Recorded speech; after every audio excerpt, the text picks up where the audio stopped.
Miavana malala re ampitombona ho antsika rehetra indraika ny fahasoavana sy ny fiadarana avy amin'Andriamanitra ray sy Jesosy Kristy tompontsika. Mahafaly tokoa ny miaona amintsika isa-tokantrano raha nomena iny alina iny isika ka natoro soamantsara ary tafatsangana eo rivon'izao andro faha-enina amin'ity herinandro ny fanamasina ity. Rehefa tafarina ihany ianao avy am-pandriana ary efa vonona ndehantsika hiaraka hitsangana hankalaza hanome voninahitra an'Andriamanitra raitsika sy Jesosy Kristy ilay tompo sady mpamondrotsika. Salamo faha-enina amby zato andininy voalohany hatramin'ny andininy fahadimy ary ny hira fito amby efapolo sy efajato, fito amby efapolo sy efajato ny andininy voalohany ihany dia orin'izay isy vavaka sy fiderana n'Andriamanitra, fisaorana sy fiderana n'Andriamanitra vao mipetraka isika. Fakitsika ny salamo amin'ny anaran'i Jesosy hoe haleloia, miderany Jehovah fa tsara izy, fa mandraka izay ny famondram-polo. Izy ny malaza ny asa lehibe ataon'i Jehovah na mahatonona ny fiderana azy rehetra, sambatra izay mitandona ny mety ka manao marina mandrakariva. Jehovah ô, tsarovy araka ny fankasitranao ny olonao, vangio amin'ny famonjenao, ahitako ny soa azo ny voafidinao, fifaliako amin'ny fifalian'ny firenenao, iraforavoko amin'ny lovanao. Amen.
Faly te hanajanao tokoa zahay Andriamanitro ka tonga manamasina anao eo anivon'izao andro faha-enina izao, satria tsara ianao Andriamanitra ary mandrakizay ny famondram-ponao. Izany tokoa moa Andriamanitra ny malaza ny asa lehibe izay tanterahanao aminay isan'andro isan'andro na mahatonona ny fiderananao rehetra, fa sambatra ny mety ary mitandrina ny marina mandrakariva. Ho amin'izany tokoa Andriamanitra no hiazakazahana indray manatona anao ankehitriny, satria te ho sambatra izahay. Ary ao anatin'izany nefa Andriamanitra tianay mba ho nimety tompo no ataonay ary ny marina koa aza. Ho indreto zahay tompo, manolotra ny fo amam-pananay ho eo aminao, ary nina moa fa ny andraisanao anay tompo no hiandrandranay-nao ankehitriny ary ny ankasitrahanao izay rehetra ataonay. Andriamanitro, ianao lay tsara sady mpanao tsara, tanteraha tompo ny fikasanao mba azahoanao mbola mitarika anay ihany eny fa na dia amin'izao andro faha-enina izao, araka ny fananao masina fa indreto zahay manandratra ny feonay ka raisto ny dera ny saotra zay mendrika ianao indrindra fa ampitoera aminay kosa Andriamanitra ny fahatanterahana dia ny fahatanterahany olona masina zay voafidina sady lovana mba hijoroana fiangonana marina tokoa amin'ny anaran'i Jesosy. Amen. Petraka isika. Tonga amin'ny fotoana hamakina ny teny izay alohavan'ny vavaka moa aorinan'ny vavaka sy ny famakin-teny alohan'ny andrenesantsika ny afatra ny hira 7:9 ny andininy voalohany hatramin'ny andininy hatramin'ny voalohany sy ny andininy fahaefatra dia agataka ny tokony anjara atanteraka miasa fampona.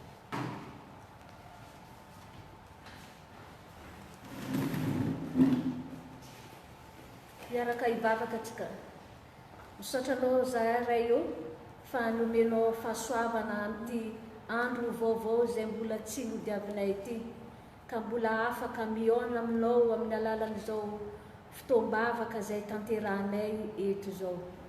Indreo ny mpanomponao izay nofidinao hifandimby hamaky ny teninao.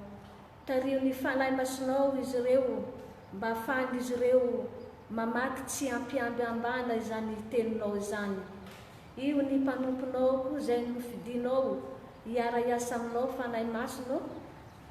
momba azy ianao anambara ny sitraponao izay tianao tanterahinay sy ankatoavinay amin'ity maraina ity, fa irinay tokoa ny hanana fifandraisana lalina aminao Tompo, ka mba ho tsapanay fa olona noavozinao zahay aorian'izao fotoam-bavaka zao. Mankasitraka Tompo amin'ny anaranao Jesosy. Amen.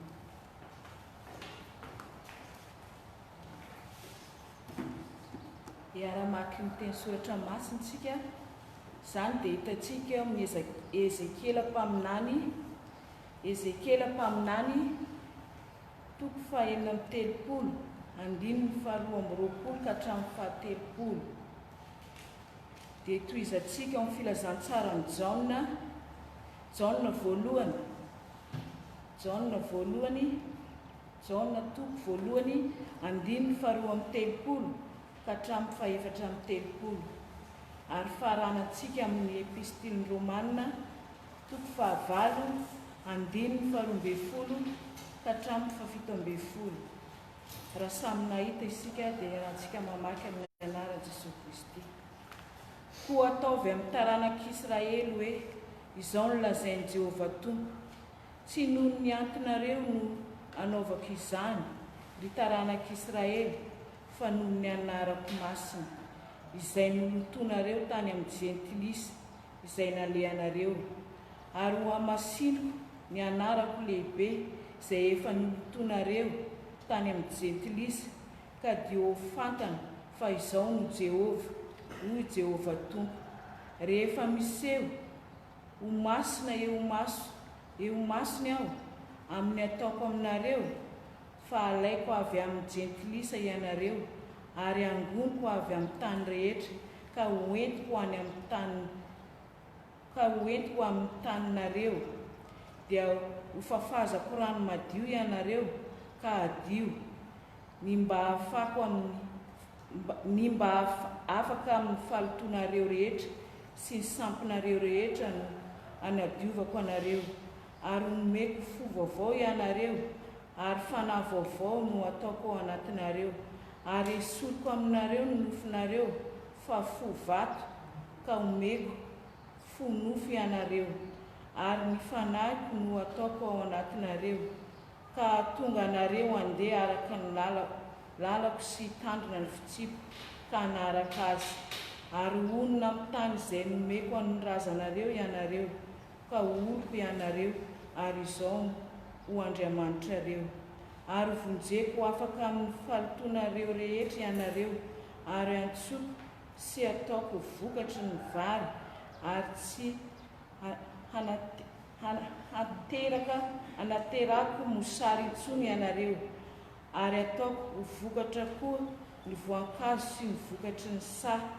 mba tsy ho voalatsa ny jentilisa amin'ny mosary intsony ianareo.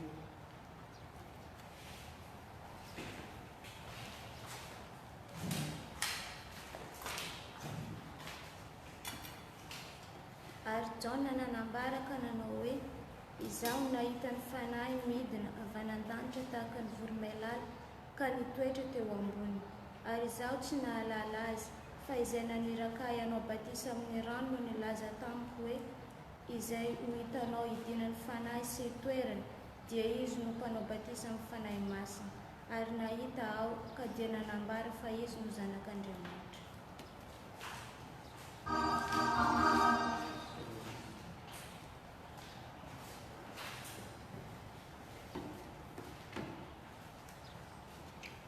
Ary amin'izany ry raharahy dia mpitrosa isika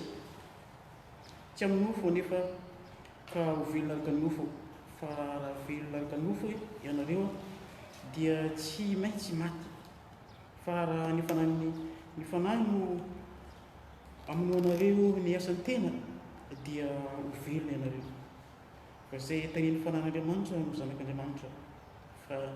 tsy nandray ny fanam-pandevozana ho amin'ny tahotra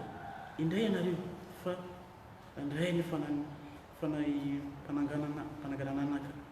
izay antsoina hoe aba raha eo. Ny fanahy dia miara-milaza amin'ny fanahintsika fa zanak'Andriamanitra isika, ary raha zanaka dia mpandova mpandovan'Andriamanitra no mpiray lova amin'ny Kristy koa, raha miara-miaritra aminy isika mba hiara manamboninahitra aminy koa. Amen. Ray masino manamasina ny famarinana ka ny teninao ny famarinana.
Riavana malala amin'ny tompo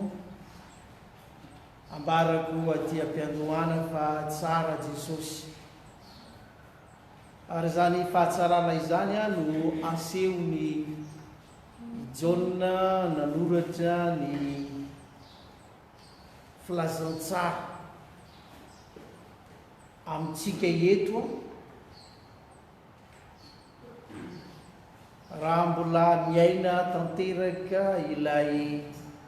lohahevitra isika hoe ankatoavy ny fitarian'ny fanamasina. Jaona toko voalohany any andininy faharoa amby telopolo hatramin'ny andininy fahaefatra amby telopolo, izay manasongadina amintsika i Jaona talohany nanaovana batisa an Jesosy, sy mitovy amin'ny Jaona izay tamin'ny fotoana izay nahavitany batisa. dia ho jerentsika ry havana lay Jauna talohany lay batisa ny Jesosy Kristy ary amin'ny andrininy faharaiky amin'ny telopolo zay mbola miverina koa zany amin'ny andrininy fahatelo amin'ny telopolo misy fehezanteny miasikasina be ry havana lay milaza hoe ary izaho tsy mba nahalala azy verina androa io teny io ary zay milaza amintsika farany mazava fa Jauna tokoa tamin'ny maha ara-nofo azy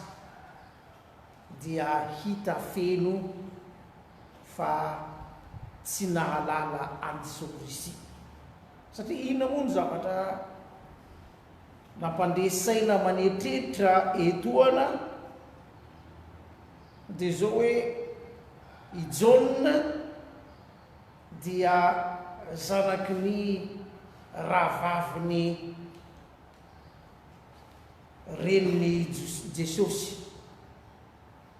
zany hoe mifampiravavy zany ny reniny Jauna sy reniny Jesosy ary inona nefa ny zavatra nampandesaina manetreritra teraky Jauna taizany natombo azy tany anefitra raha mety ianao hijery ny Matio toko fahatelo dia manambara hoe zany Jauna zany ny fahazazany ny fahatamborana mbô tsika rehetra mba hiaraka makiny amin'ny anaran'i Jesosy hoe ary tamin'izany andro zany dia niseho Jauna mpanao batisa nitory tany nefitra i Jodia nanao hoe mibebay ianareo fa efa akaiky ny fanjakan'ny lanitra fa izy no lay nampilazana ny mpaminany hoe saia-mpaminany hoe injany misy feo miantso mafy any nefitra amboary ny lalan'i Jehova ataovy mahitsy ny lalan-kaleha ary ny fitafiny zany Jauna zany dia lamba volon-drameva ary fehikibokoditra no tamin'ny valala ary ny finy dia valala sy tantely remy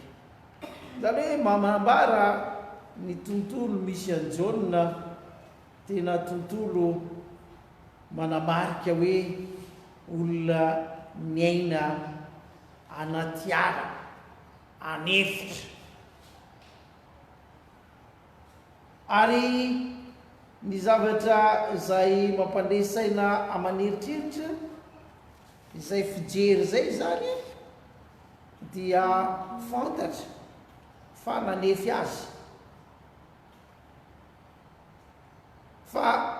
raha ijery kosa ry havantsika ny amin'ny Jesosy Kristy mangataka anareo hijery ny marika toko voalohany ny andininy fahasivy inona no ambaran'ny tenin'Andriamanitra amintsika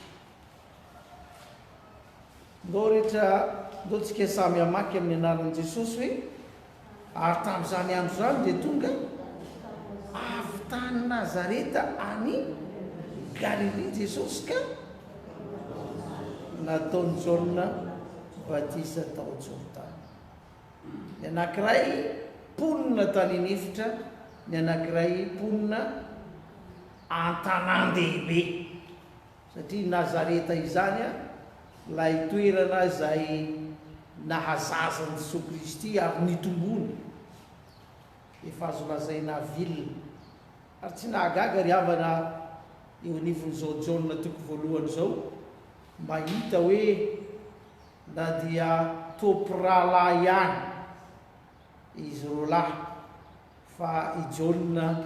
dia ambara eto hoe Jauna mpanao batisa ambara eto hoe tsy nahalala azy satria mbola mitoetra araka ny nofo ihany izy ary tsy vitan'izany aza fa ny zavatra mampandesaina manetretra raha iverenantsika ny tenin'Andriamanitra androany amin'ity Jaona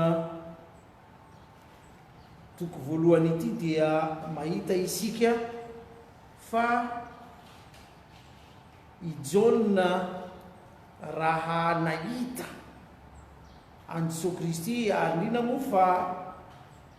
nahatanteraka ny batisa nahita ny fanamasina avy any an-danitra tahaka ny voro mailala nitoetra teo amboniny. Zany hoe raha ny marina ry havana dia izao ny zavatra misy hoe mbola olony fahitana fotsiny amin'izao fa mbola tsy tonga tamin'ny atao hoe farisean-dahatra ka hiny. Zay ry havana dia hakatsika tanteraka lesona ary izay hitaomana anao miara-nofotsika ary ny masotsika fotsiny amin'izao ry havana dia mahajemby atsika ary zay ny hitaomana anao hoe ankatoavy ny fitarian'ny fanahina. Ary etiko moa ry havana dia tsara ihany ny milaza fa i Jaona zany mbola mipetraka tamin'ilay atao hoe mission goavana be zay nametrahan'Andriamanitra azy hanino hanao batisa amin'ny rano. Raha marina hitaona olona ho voavela eloko ho voadio amin'ny fahotana, zany no zava-dehibe nanamarika ny Jaona. Kanefa mahafinaritra ry havana izay mampiditra atsika amin'ny zava-dehibe faharoa fa rehefa vita batisa Jesosy ary natsaka taminy tokoa ny fanamasina, hoy ny soratra masina eto amin'ny andininy 7:30 ary izaho ozy tsy nalala azy fa izay naniraka anao batisa amin'ny rano no nilaza tamiko hoe zay ho hitanao idinany fanahy sy hitoerany dia izy no mpanao batisa amin'ny fanamasina. Ina moa ry havana no ambaran'izany teny zany ho amintsika tsiraray avy dia tsotra hoe esolon'Andriamanitra amin'ny maha ara-nofo azy Jaona mpanao batisa ka hitoerany amin'ny tontolony ara-panahy. Ary izy Andriamanitra mihitsy no miteny mivantana ka mahatonga any Jaona ho tafafindry hiala amin'izay tontolony ara-nofo zay ho tafatoetra amin'ny tontolony ara-panahy zay misy lesona zahady ry havana zany. Satria inona moa ny zava-dehibe amintsika eto dia ilay fankatoavana ny fitariany fanamasina ary tsy vitan'izany fa iverenana ny tontolo misy atsika ao anatin'ny confinement ao tsy fantako ry havana. Ianao ihany mahalala izay iverina fa mahavarinanao ary nina moa fa ianao koa manana ny fijerinao zay tsy azo tohanana na dia kely akory azy. Fa izao kosa raha manaiky anao ny tenin'Andriamanitra, raha manaiky anao ny tenin'Andriamanitra tahaka ny Jaona eto ry havana dia ho fantatrao ny marina ka hanafaka anao tsy ho andevon'ny fiainana ara-nofo intsony fa ndeha hanaiky tokoa an'ilay Jesosy Kristy zay mpanao batisa amin'ny fanamasina. Zay moa zany no zava-dehibe ry havana zay tsy maintsy ambara. Ary inona moa no hevitra zany hoe Jesosy Kristy mpanao batisa amin'ny fanamasina dia tsotra hoe Jesosy lay hanome atsika ny fanamasina noho ny finoana azy. Zay no zava-dehibe asongadin'izany. Ary Jesosy Kristy lay hampahery. Raha araisika hatrany ilay teny ambarany ao amin'ny Jaona 10:10 zay milaza mazava amintsika hoe ny mpangalatra ozy tsy avy ratsy hangalatra sy hamono ary andringana izaho avy mba hananany fiainana sady ananany be deaibe zany hoe malona lay fiainana zay fantatra fa atolotro Jesosy Kristy noho ny amin'ny finoana azy ry havana zay lay batisany fanamasina mampahery ny mino izy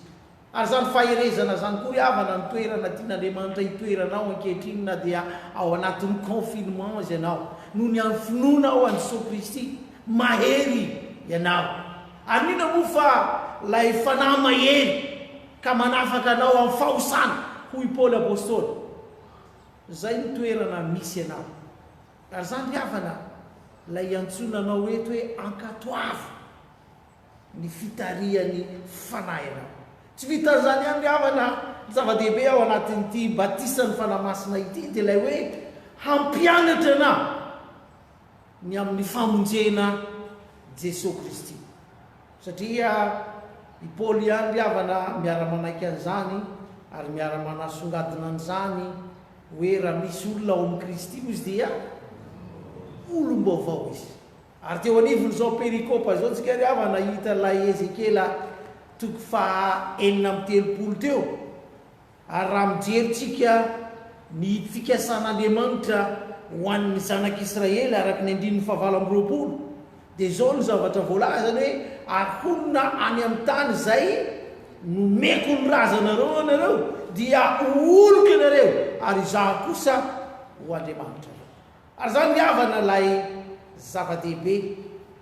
zay itaomany fanahy any Jaona eto ary itaomana anao koa ry havana ho amin'ity andro androany ity fa ny fahitanao an' Jesosy Kristy dia tokony anova tanteraka ny tontolo misy anao ialanao amin'ny ara-nofo fa hitoeranao kosa amin'ny ara-panahy ary tsy vitan'izany ny anekenao satria ny famaranana an'izao Jaona toko voalohany zao a ny 9:30 ry havana dia mahafinaritra be mihitsy lay teny hoe ary nahita hoy Jaona mpanao batisa ka dia nanambara fa izy no zanak'Andriamanitra ary zay ry havana lay zava-dehibe iantson'Andriamanitra anao i Jaona niala amin'ny ara-nofo niala amin'ny tsy fahalalana niala amin'ny tontolon'ny fahitana satria zany fanamasina zany tsy hita fa izy fotsiny nahita ny fanahy tahaka ny voromailala niala amin'ny fahitana izy ry havana tonga amin'ny fanekena ary zany fanekena izany nampitoetra any Jesosy Kristy ho lay Mesia marina ry havana apetraka ny fanontaniana iza tokoa moa Jesosy Kristy aminao anjaranao ry havana ny mamaly fa i Jaona efa nahavaly an'izany izy ozy lay zanak'Andriamanitra zay moa ny fanambarana eto fa izy no lay voahositra Andriamanitra miseho amin'ny maha olom-bahositra azy Jesosy Kristy ry havana ary nanomboka teo dia hita lay asa nataony Jaona sy lay asa nitanterahan'i Kristy teto anivony zao tontolo zao ary zany koa ry havana ny zavatra mba hafinaritra amin'ny fiainako ny fiainanao ny atao hoe finoana ny Jesosy Kristy mba ianao ho tahaka ny Jaona lay manaiky tanteraka ny Jesosy Kristy ka ndeha hitondra olona anatona ny Jesosy Kristy hibebaka amin'ny faharatsiny tahaka ny Jaona ary hiala amin'ny fahatsony kanefa anaiky ny Jesosy Kristy lay voahositra hamonjy an'izao tontolo zao ary zany programa mpamonjen'Andriamanitra zany ry havana mbola tsy miova fa ianao ny tian'Andriamanitra ahatanteraka ny anjara asa fanomponao maro ny olona ry havana mbola mitoetra ao anatin'ny maizina maro ny olona ry havana mbola voafatotra amin'ny zavatra maro eny fa ny fiainany ara-nofo iza mo ry avana no ndeha hitondra n'izy reny eo amin'ny Kristy. Ianao ry avana, ianao rehefa say anao ka miala amin'ny ara-nofonao fa manaiky kosa ho tariny fanamasina ary mijoro marina arak'ilay Romanina 7 teo ny 14 hoe fa zay tariny fanahan'Andriamanitra no zanak'Andriamanitra. Raha mijoro marina isika fiangonana ry avana tanteraka ilay mission-n'Andriamanitra. Ary ty tanànan'ny Tomasina zay nananganan'Andriamanitra nefitsika be tena ity ry avana, tanànan'ny Tomasina zay nananganany tompo mihitsy lay fiangonana, dia ny fiangonana kristianina eny fa na ity Madagasikara ity aza ry avana ho voavonjy nohony amintsika fiangonana, nohony aminao lay mijoro zanak'Andriamanitra. Ka eto ry avana eto am-pamanana dia ambara arak'izany fa miandry anao hijoro tahaka ny Jaona, ialanao ny tontolo zay tsy nahalalanao ny Jesosy Kristy fahiny, ary ialanao koa ny tontolo zay niainanao fahitana samihafa, ialanao ny tontolo ara-nofonao, hanekenao ny tontolo araka ny fanahy, satria efa nampitoerin'Andriamanitra ry avana ny fanamasina tokoa, ary tsy vitan'izany manana anjara goavana amin'ny fanorenana sy fiorenan'ny fiangonana izany fanamasina izany, mba ahatonga an' Jesosy Kristy tokoa ry avana ho tonga ekeny maro, ary tsy vitan'izany ny fanekena hanandratra hatrany an' Jesosy Kristy tsika. Satria amin'izao ora sy fotoana zao ry avana dia rahantsika malala fa zao valanaretina zao no to lasa mahazo toerana ary indraindrainy fa le Jesosy Kristy tsika to miafa. Fotoana ry avana ho anao, ho atsika rehetra sary hitsangana tokoa fa Jesosy no lay mpanjaka amboniny izao rehetra zao, ary tsy vitan'izany fa lay mpanjaka lehibe zay efa nasandratr'Andriamanitra. Ary ianao ry avana no fitaovana tahaka ny Jaona eto hanandratra zany Jesosy Kristy zany, ary manekeny fitanian'ny fanahinao mba hisehy tokoa ilay mahavoaositra any Jesosy Kristy, ka izy hanompoka androany ho lay tompo, ho lay mpamonjy ny fiainantsika. Eny fa ny fiainantsika ry avana eo anivon'izao Tomasina vavahady ny filazantsara nametrahan'Andriamanitra izao sy anao izao. Ary maninona moa fa i Madagasikara mihitsy na ny firenena maneran-tany no tonga amin'izany fanekeny zany nohony aminao. Voninahitra ny eo an'Andriamanitra rery any fahasoavany sy ny fiadanana ho antsika tsirairay avy. Amen.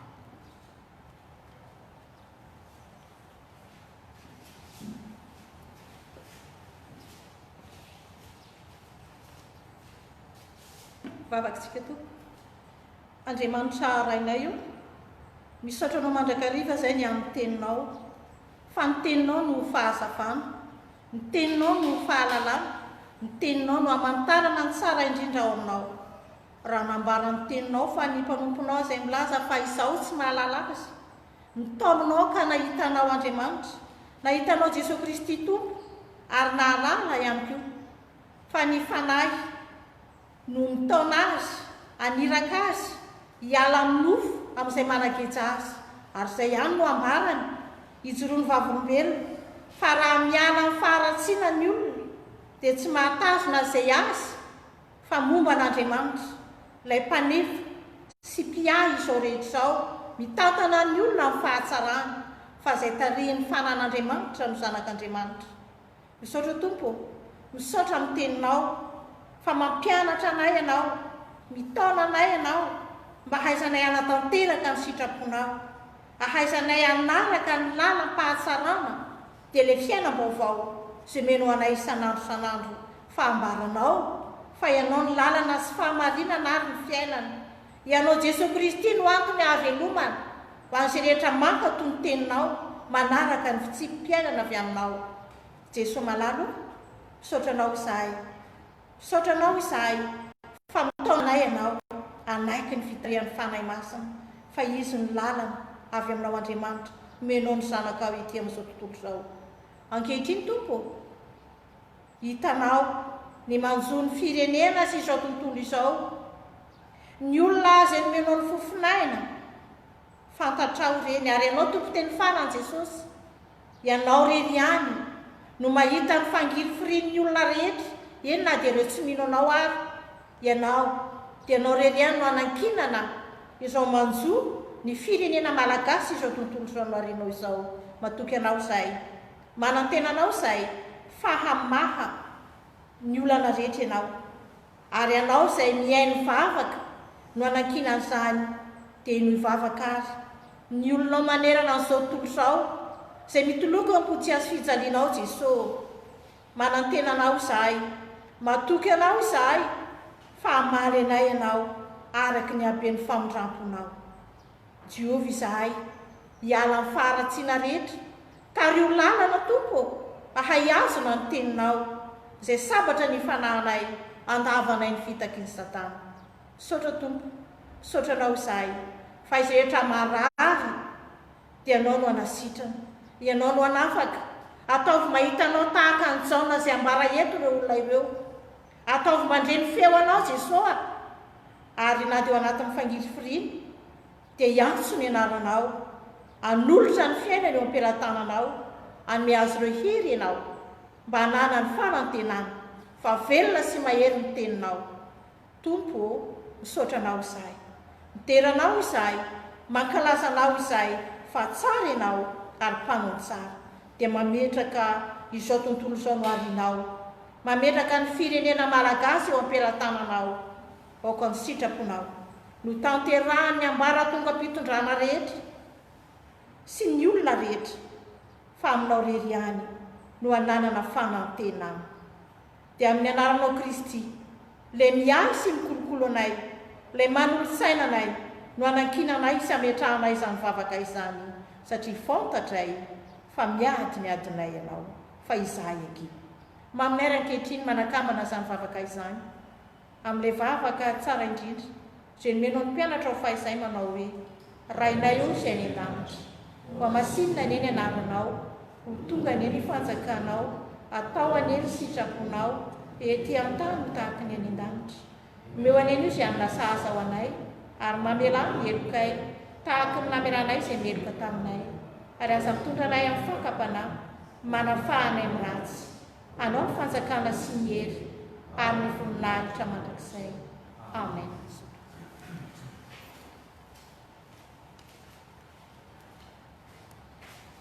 Somatsika Andriamanitra riavana izay mitona atsika tokoa fitariany fanamasina, ary indrindra moa fa miaza on'izany fanamasina izany mampanaiky fanahy maro tokoa fa Jesosy Kristy no lay Mesia na lay zanak'Andriamanitra araka ny fanambarany Jaona eto, ary izay mampitoetra amintsika tsirairay avy ho amin'izany fanahany fanekena izany koriavana, satria zava-dehibe zany eo anivon'izao fotoana izay verina fa andalovantsika izao. Mampahatsiaro an'ilay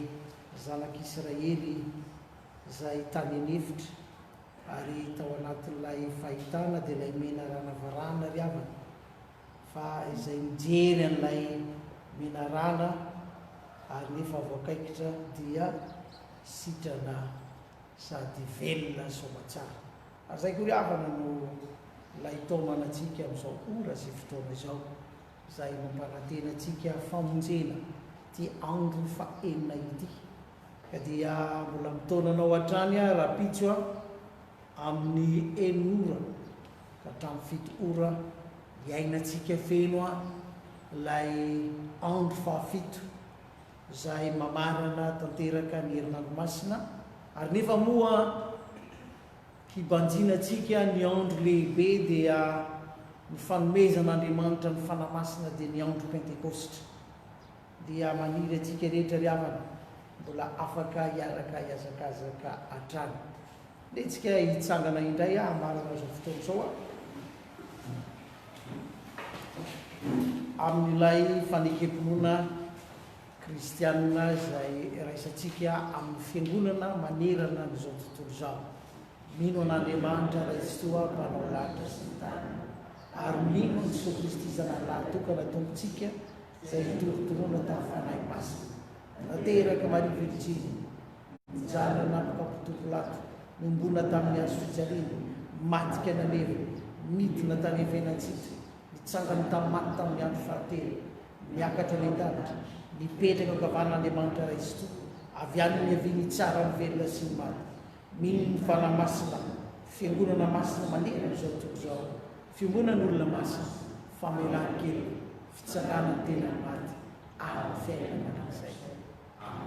Raisy nitsodrano zay toronona amin'ny anarany Jesosy Kristy tompontsika ary Andriamanitra ny fanantenanany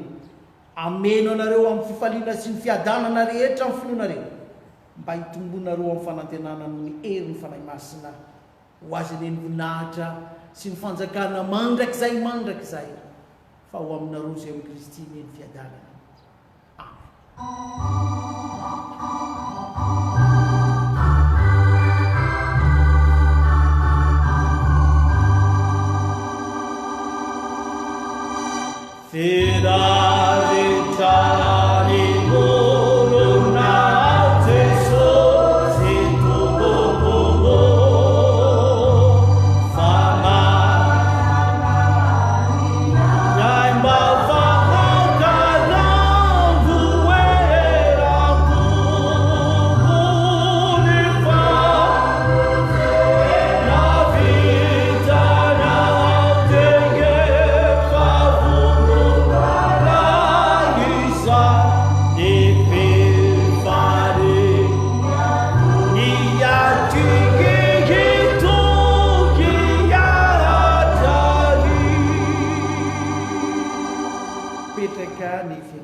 Voninahitra ny eo an'Andriamanitra rery any